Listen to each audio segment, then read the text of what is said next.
ನನ್ನ ಇನ್ಸ್ಟಾಗ್ರಾಮ್ ಖಾತೆಯಲ್ಲಿ ನಾನು ಹಾಕಿರೋಂತ ಒಂದು ವಿಡಿಯೋ ಪ್ರತಿಯೊಬ್ರು ಕೂಡ ಅದನ್ನ ನೋಡಿದ್ದಾರೆ, ಅದಕ್ಕೆ ಪ್ರತಿಯೊಬ್ರು ಕೂಡ ಪ್ರತಿಕ್ರಿಯೆ ಮಾಡಿದ್ದಾರೆ, ಅದನ್ನ ನಾನು ಕೂಡ ಅಬ್ಸರ್ವ್ ಮಾಡಿದ್ದೀನಿ.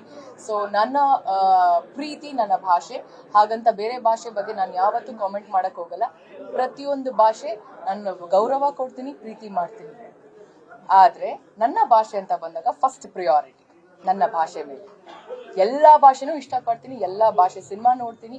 ನೀವೆಲ್ಲರೂ ನೋಡಿರೋ ಹಾಗೆ ನೀವು ನೋಡ್ತೀರಾ ಸಿನಿಮಾ, ಎಲ್ಲಾ ಭಾಷೆ ಹಾಡುಗಳನ್ನು ಕೇಳ್ತೀರಾ, ಹಾಗೆ ನಾನು ಸಹ ಕೇಳ್ತೀನಿ. ಎಲ್ಲಾ ಭಾಷೆ ಮೇಲೆ ಗೌರವ ನಂಗೆ ತುಂಬಾನೇ ಇದೆ. ಅದಿದ್ದಿಲ್ಲ ಅದಿಲ್ಲ, ಇದು ಫಸ್ಟ್ ಅದು ಫಸ್ಟ್ ಅಲ್ಲ. ಯಾರಿಂದ ಯಾರು ಬಂದಿಲ್ಲ, ದೇವ್ರೊಬ್ಬ ಅಂತ ಇದಾನಲ್ಲ, ಅವನಿಂದ ಅವನು ಹೂ ಅಂದಿದ್ಕೆ ನಾವೆಲ್ಲ ಜನ್ಮ ತಗೊಂಡಿರೋದು. ಅವನಿಗೆ ಗೊತ್ತಿದೆ ಯಾರನ್ನ ಎಲ್ಲಿ ಹಾಕ್ಬೇಕು, ಯಾರನ್ನ ಎಲ್ಲಿ ಹುಟ್ಟಿಸ್ಬೇಕು, ಹೆಂಗ್ ಹುಟ್ಟಿಸ್ಬೇಕು, ಏನ್ ಮಾಡಿಸ್ಬೇಕು ಅಂತ ಅಲ್ವಾ. ಇಲ್ಲಿ ನಾವು ಹಿಸ್ಟ್ರಿ ಅಂತ ತೆಗೆಯೋದು ಅದು ಇದು ಡೆಫಿನೆಟ್ಲಿ ಇವಾಗಿರೋ ಸಿಚುವೇಶನ್ಗೆ ಎಲ್ಲಾ ಹಿಸ್ಟ್ರಿ ತೆಗೆದು ನಾವು ಏನ್ ಪ್ರೂವ್ ಮಾಡ್ಬೇಕು ಅದನ್ನ ಮಾಡ್ತಿದೀವಿ. ಬಟ್ ಭಗವಂತ ಅಂತ ಒಬ್ಬ ಇದ್ದಾನಲ್ವಾ, ಏನಾದ್ರೂ ಕಾಮೆಂಟ್ ಅಂತ ಬಂದಾಗ ಯೋಚನೆ ಮಾಡಿ ಪ್ರತಿಯೊಬ್ರು ಕೂಡ, ಇದು ನನ್ಗೂ ಕೂಡ ಅನ್ವಯಿಸತ್ತೆ.